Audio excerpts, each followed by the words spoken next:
For those that don't know already, Iwagumi is a rough Japanese translation meaning rock garden. I'm just speaking a bit slowly because I think I can hear Tommy barking through the plant into the soil. So this video is about how I aquascaped this Aquascape Line 60. This is a quote by Rob Walker, who's a contributor to the Waking Up app, which I use to meditate every day.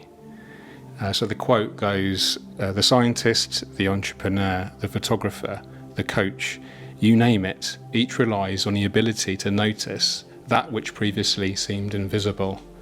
There's no creativity without attention. And I love this because we can apply that to aquascaping, whether that's planning the aquascape, creating it, maintaining it, photographing it, filming it, talking about it. All of these things linked to aquascaping are demanding full attention. And whilst I'm applying that attention, I'm completely exercising freedom from any suffering. I'm not thinking about anxious thoughts for the future or regretful or shameful thoughts from the past. I'm completely present in the moment, and aquascaping helps me to achieve that.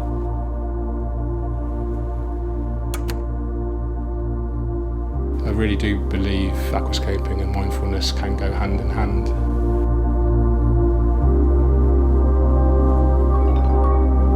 And hopefully this video can help show you that in more detail. I really hope you enjoy it. Let's go. I'm holding the microphone because I think the audio quality is going to be better that way. So this video is about how I aquascaped this Aquascape Line 60 using a simple Iwagumi design with dragonstone and various beautiful plants from Tropica supplied by Aquarium Gardens. High-tech setup with a decent LED lighting, pressurized CO2, decent filtration, really good substrate system, amazing healthy plants as discussed, liquid fertilizers every day. And it's a high-end system. We kind of need that system in order to grow some of the plants, in order to give this minimalist kind of look that fits into most modern homes these days. You know, it's rimless.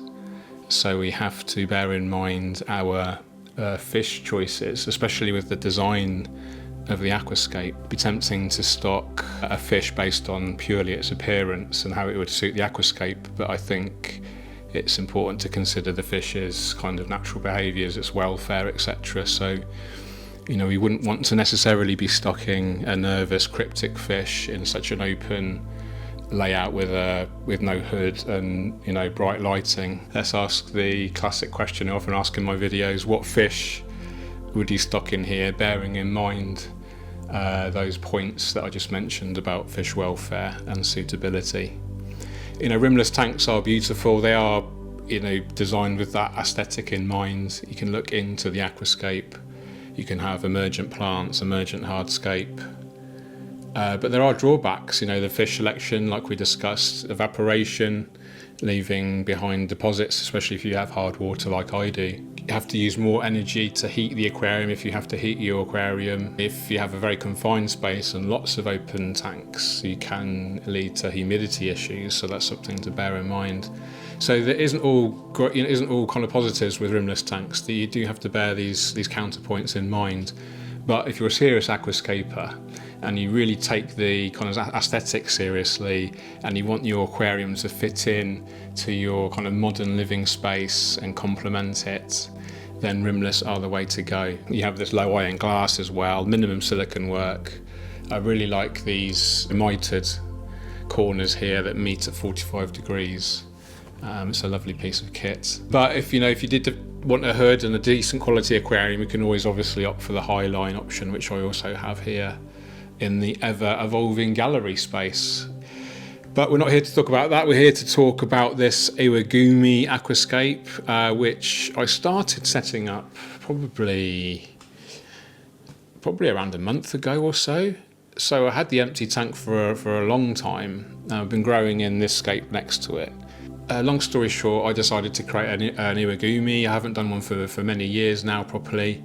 So I do love an iwagumi, a simplistic, minimalist iwagumi. I believe it can challenge you as the aquascaper in terms of creating something high impact, well balanced. There's not much room for error in terms of composition. You know, one small move completely throws everything out of balance if it's not, you know, lined up with the compositional guidelines potentially. So lots to think about, nowhere to hide. It's visually very high impact, that the minimalist look. I wouldn't keep an iwagumi if it was my only aquarium at home, because it isn't my favourite style and you are limited on fish choice. I do believe you're limited on the longevity in terms of, you could maybe maintain it in the long term to look very, you know, sustainable and keeping that kind of nice minimalist look. But in terms of your own thirst for creating something new and the novelty factor that many hobbyists and aquascapers love, then you may get bored, you know, once this has grown in and it's reached its kind of potential, its peak, it's kind of plateaued at its aesthetic kind of value, if you like. Then, you know, where do you go from there? How do you carry on enjoying that aquascape? That's a good question to ask yourselves. Can you get the fulfillment just from the maintenance perspective and actually get the joy from keeping the aquascape looking very stable aesthetically? You know, these plants, the hair grasses, etc., talk more about the plant species later. But once they're grown in, it is possible to keep it looking very kind of similar. The Anubias is going to grow very slowly. The weeds at the back, the Hemianthus micanthomoides, that is going to require very frequent trimming more than likely. It is a very, very fast grower. I've experienced this before, especially in a high CO2 and light setup. It's an interesting kind of thing to think about, you know, with iwagumi layouts. You know, think about what motivates you with aquascaping. Is it the constant kind of evolution of the scape and trying out new plants and having a jungle kind of style, evolving the scape quite quickly and quite considerably each time? Or would you like something more kind of stable, more minimalist and more kind of zen in its approach, I guess? So yeah, it's interesting. And I really like having the two aquariums side by side, and you really get this juxtaposition in the style. You know, relatively few textures in here versus, you know, quite a lot in this one, and then even more high impact colours in the bigger Highline 400 there.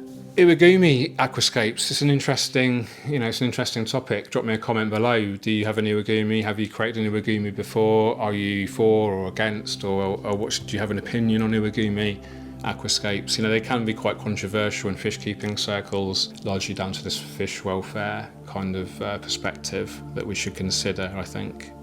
For those that don't know already, iwagumi is a rough Japanese translation meaning rock garden. I'm just speaking a bit slowly because I think I can hear Tommy barking in the distance. Yeah, I think he's trapped himself in Florence's bedroom. Just excuse me a moment. Yeah, come on. Okie dokie, where were we? Iwagumi, Japanese rock garden. And it's a popular style of aquascaping with many hobbyists, many aquascapers. It relies obviously on rocks and it tends to be quite minimalist, quite peaceful, quite zen-like. And I like them, but as I've alluded to before, not tend to keep them so much in the longer term. They tend to complete their final image, if you like, quite quickly, and it's a case of sustaining that if that's what you're into. So it'll be interesting to see how long I keep this running for. But let's talk about the actual equipment and then we'll talk about the actual process. So starting off with the lighting, this is the Weo Slim 60, sadly no longer in production, so I won't talk too much about it. But it's not a very powerful light particularly. I think it's about 40 watts or so, maybe less. So it should be enough easily to grow these plants, especially with a CO2 injection. The spectrum is very natural looking, like a cool white, really great for the greens, not oversaturated like I I perceive the ADA Solar RGB and the Aquasky to be very, very, it's got the saturation levels turned right up, and it looks a little bit unnatural for my eye. So I actually really like the rendition of these. There's no controllability, it's just on and off with a plug-in timer, very basic, but yeah, inexpensive, but looks quite nice, very minimalist, suits the style, suits the colour, suits the cabinet. So I'm really pleased with it. It's on for, at the moment, 6 hours a day using a plug-in timer. And that's it really, nothing else to say about the lights. Talked about the aquarium already, but the size is 60 centimetres by 35 by 35 centimetres, so that's about 75 litres or 20 US gallons. The cabinet's great. I've talked about these cabinets before. The Scaper line cabinet has magnets that you can stick your tools onto, has a sliding drawer so you can easily maintain your filter, has a pop-out magnetically kind of held slots that you can remove in different configurations, so you can have your pipes coming out as required. And it has soft close hinges and a movable shelf. So all the equipment is really geared towards quality, giving you the best kind of appearance that you can do your aquascape justice to. You know, if you're creating a beautiful aquascape, you want to be housing it in something quite beautiful. And then in my mind, it makes sense to house that within another beautiful environment. So over the last few months or so, we've spent a considerable amount of time and energy on reconfiguring the home space around, cause it's quite open plan around here now, and being big fans of nature, plants, obviously aquascaping. I've really tried to incorporate the design of the aquariums themselves, not just the aquascapes, but the cabinet, the lighting and everything, so it's like a coherent theme running throughout. Anyway, I'm digressing and rambling. It's worthwhile investing in decent quality kit if you can. You know, Awase are very good quality, ADA as well, which are even higher price point.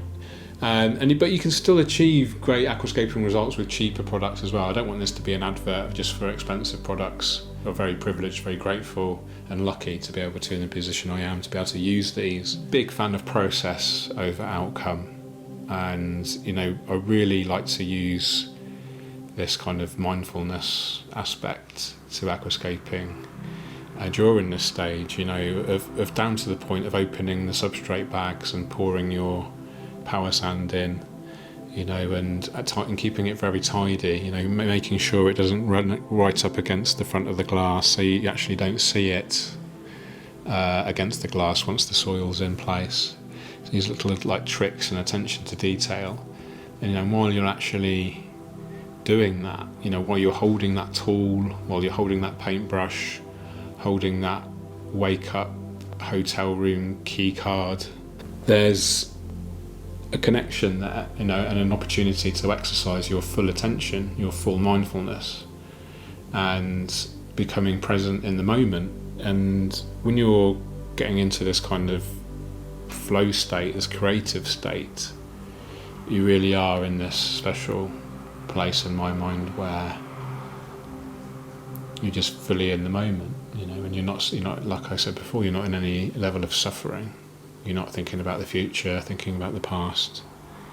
You're just there with that thing, you know, whether you're installing your power sand, installing your soil, you know, it's opportunity to connect with something that's part of this process. And you should really appreciate that and really try to connect with every single part of it, not just focus your attention on the hardscape or the planting, but even down to the bits that you can't even see once the aquascape's finished, because part of you is now in there, part of your energy has been transported into this aquascape now, hasn't it?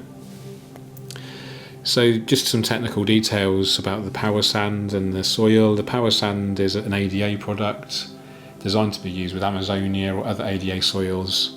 I'm using Awase Scaper soil and the ADA power sand. Now the Scaper soil is said to be much lower nutrient content than ADA, and that's no problem because I'll be using liquid fertilisers, And there's also a lot of nutrients in the power sand itself, inorganic and organic nutrients.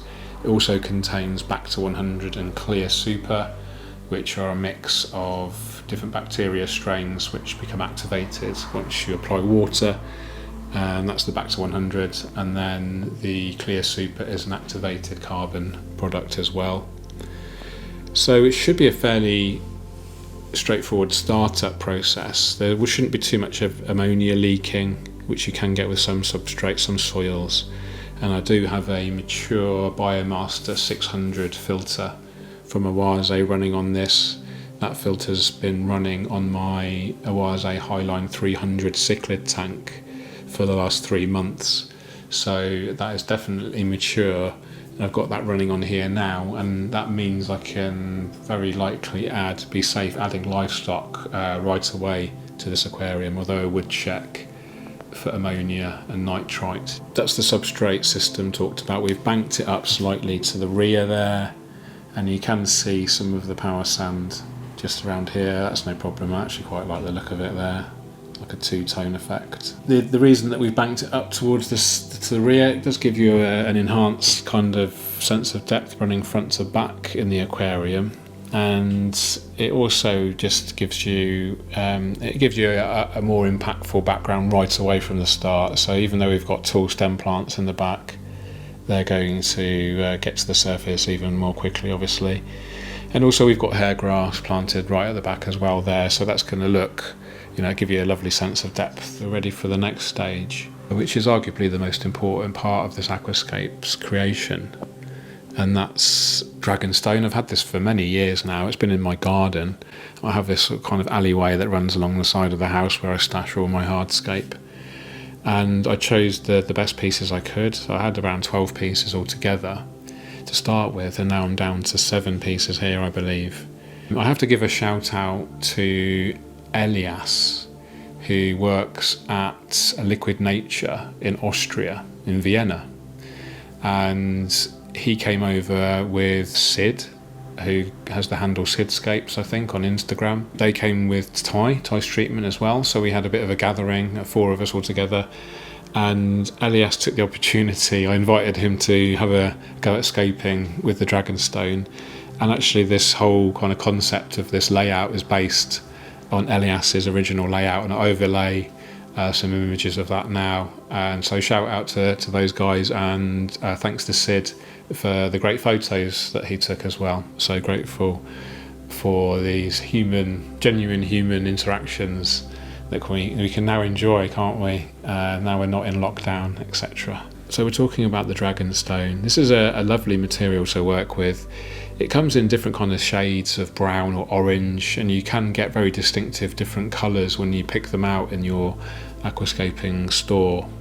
So do bear that in mind if you're doing, depending on your layout, depending on your taste and your objectives, you might not want to pick very different colours, or equally you might want to, but just bear in mind that they are different, and they may look even more different once they're underwater, so do bear that in mind. Dragonstone does also come supplied caked in like a clay, mud, dust, very, very dirty. Give it a good clean first.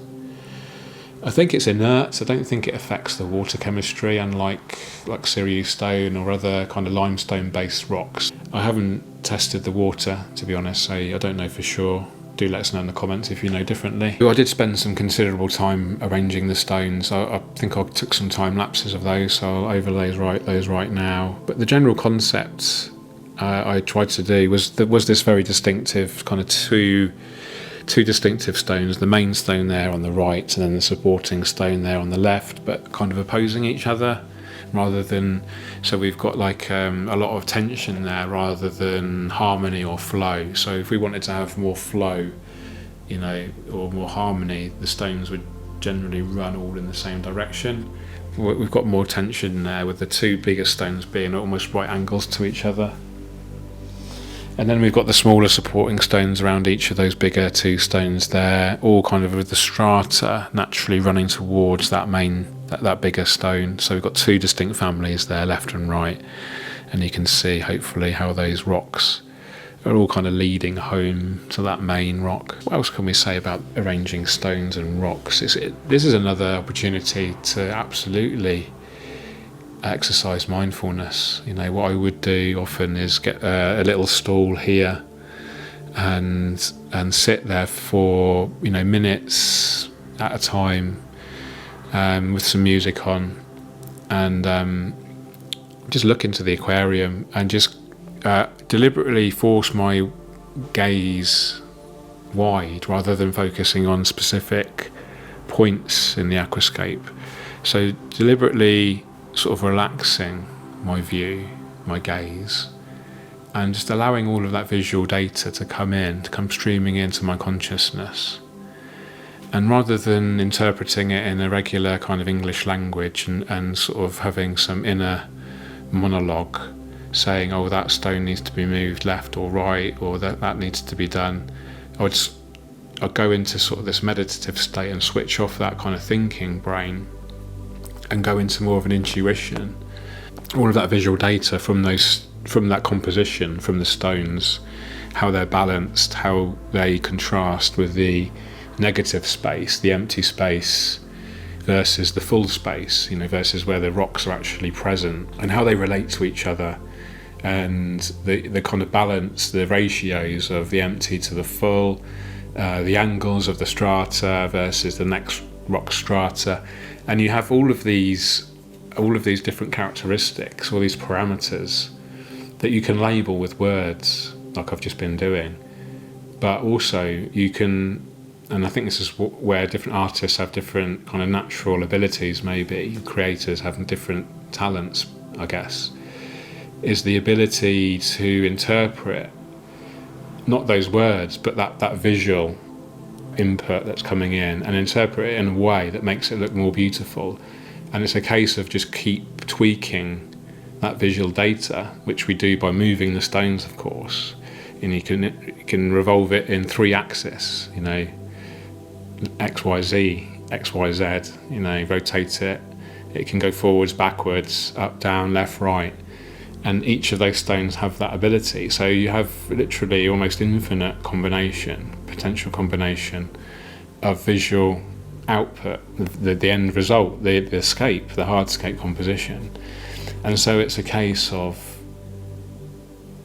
not using that thinking brain to determine what it looks like, if it looks any good, but just doing it, physically doing it, sitting back and just letting it roll in, letting that data come in, and just with your gut instinct figuring out, does that look good or not?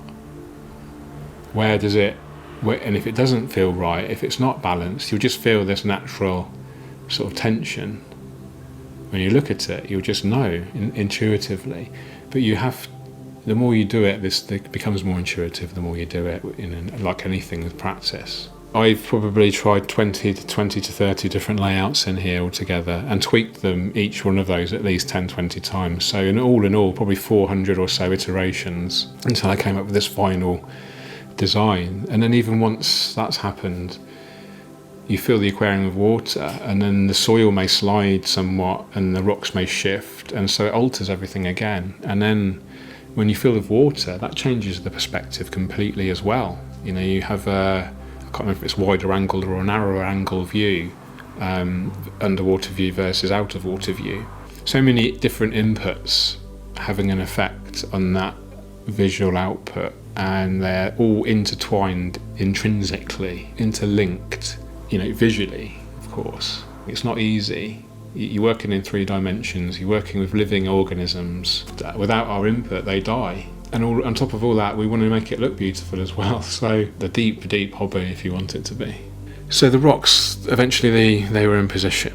And then it's time to plant. These are all Tropica aquarium plants, supplied by my friend Dave at Aquarium Gardens. And we have all species of hairgrass, that's Eleocharis. So we've got the Eleocharis persilla, originally known as Eleocharis acicularis mini.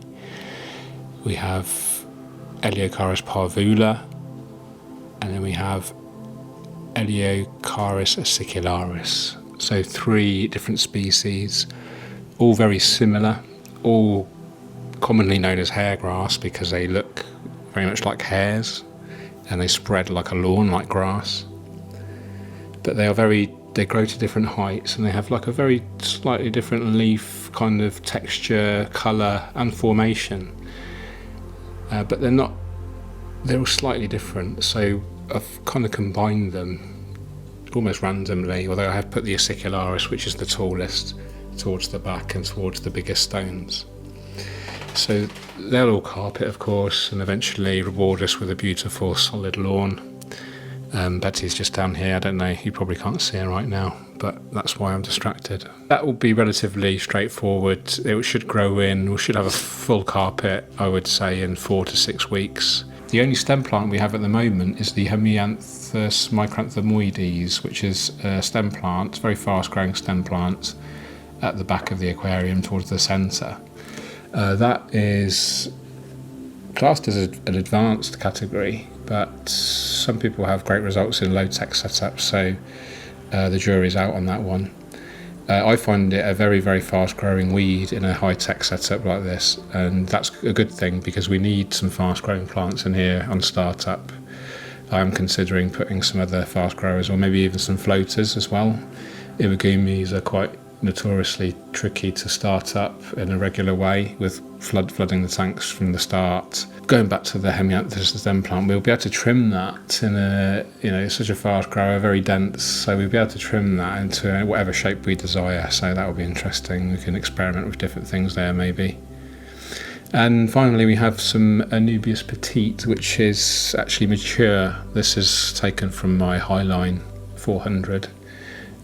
Which is a bit of an Anubias factory, an Anubias farm, and it's doing really well, and it's no wonder why all my aquascapes now have Anubias in.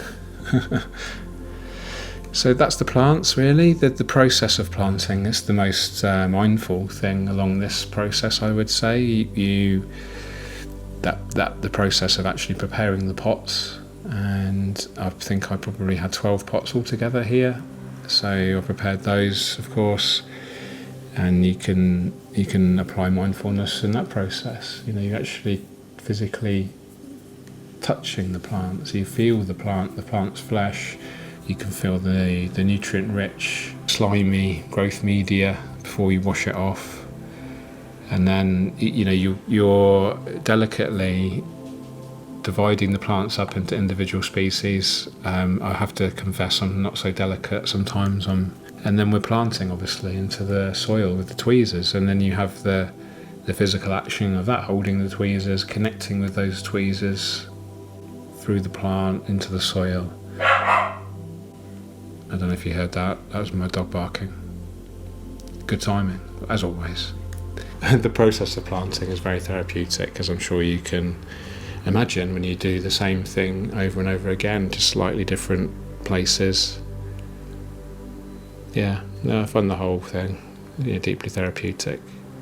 Not all people do. Not all people have that level of kind of connection, I guess, with something like this, and that's okay. Just for me, there's nothing else like it, and I'm so grateful to have found it and then got so obsessed with it that I made a career out of it.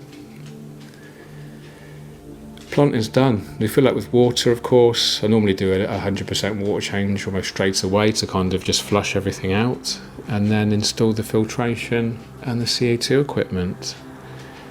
We'll talk about the technical details maybe in other videos, but this video is more hopefully designed to show you how to create an Iwagumi aquascape, of course, but how to maybe incorporate some mindfulness practice into that process.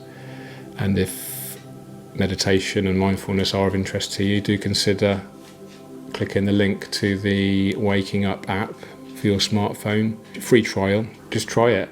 It could be the best thing you ever did. And it might not be, and you might find it not helpful, and that's okay, it's free. Anyway, I'll leave it with you, of course. Take care, see you in the next video. Hope you enjoyed this one. Different. I like making different stuff. And then, as long as I enjoy it, that's the main thing. Got to enjoy what you do. Okay, I'm going to edit this monster of a video now. I've filmed various parts of it over the last sort of 4 weeks or so, and because of my neurodiversity, I should call it, I guess is the easiest way to call it, easiest thing to call it, I don't organise things so well. It looks like it sometimes when you look at how neat my aquariums are. Let me know what you think about iwagumis. Big fan, not interested, love them, hate them. Let me know a bit more about that judgment call about iwagumis in the comments. Take care, see you in the next one. Cheerio.